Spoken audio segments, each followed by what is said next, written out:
আজকে শিখব কিভাবে ফটোশপের দ্বারা খুব তাড়াতাড়ি যে কোনো ছবির কালার গ্রেড করা যায়। এর জন্য প্রথমে ছবিটিকে ফটোশপ পেজে ওপেন করে নিচ্ছি। তারপরে কন্ট্রোল জে দিয়ে ডুপ্লিকেট করে নিলাম। তারপরে ইমেজ থেকে মুড থেকে ল্যাব কালার, এবং সেখানে চ্যানেল সিলেক্ট করে বি চ্যানেলে সিলেক্ট করতে হবে এবং কন্ট্রোল এ, তারপরে কন্ট্রোল সি, এবং এ চ্যানেল সিলেক্ট করে কন্ট্রোল ভি।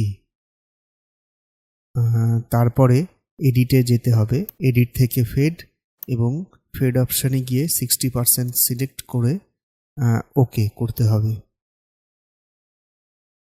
তারপরে ইমেজ থেকে মুড থেকে RGB কালারে সিলেক্ট করতে হবে। তারপরে RGBতে গিয়ে অ্যাডজাস্টমেন্ট থেকে লেভেল, এবং লেভেলে গিয়ে অপশানে ক্লিক, অপশান থেকে ফাইন ডার্ক অ্যান্ড লাইট কালারে সিলেক্ট করতে হবে।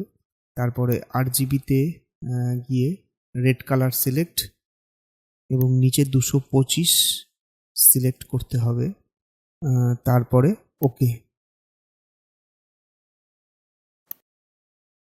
এবার কন্ট্রোল ডি দিয়ে ডিসিলেক্ট, তারপরে লেয়ারে ক্লিক এবং অ্যাডজাস্টমেন্ট লেয়ার সিলেক্ট করে সিলেক্টিভ কালার, এবং সেখানে রেড কালার সিলেক্ট থাকবে। কালারগুলোকে একটু কমিয়ে বাড়িয়ে দেখে নিতে হবে।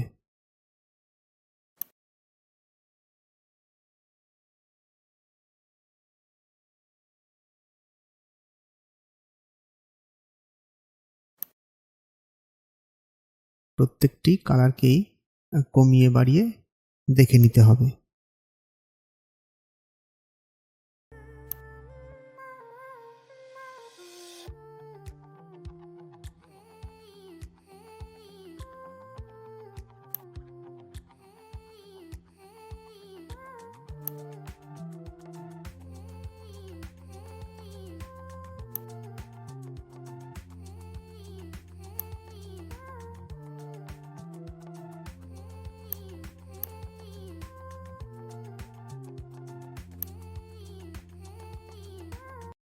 তারপরে অ্যাডজাস্টমেন্ট লেয়ারের মাস্কে ক্লিক করতে হবে এবং ইমেজের মুখের ওপর থেকে এই এফেক্টটিকে ব্রাশ টুলের সাহায্যে মুছে দিতে হবে।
এইভাবেই খুব তাড়াতাড়ি যে কোনো ছবির কালার গ্রেড করা যাবে।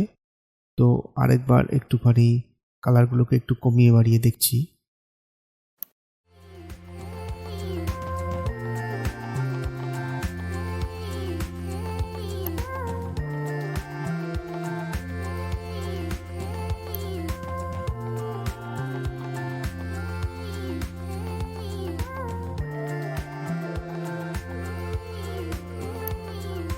তো এভাবেই যে কোনো ছবির খুব তাড়াতাড়ি কালার গ্রেড করা যাবে।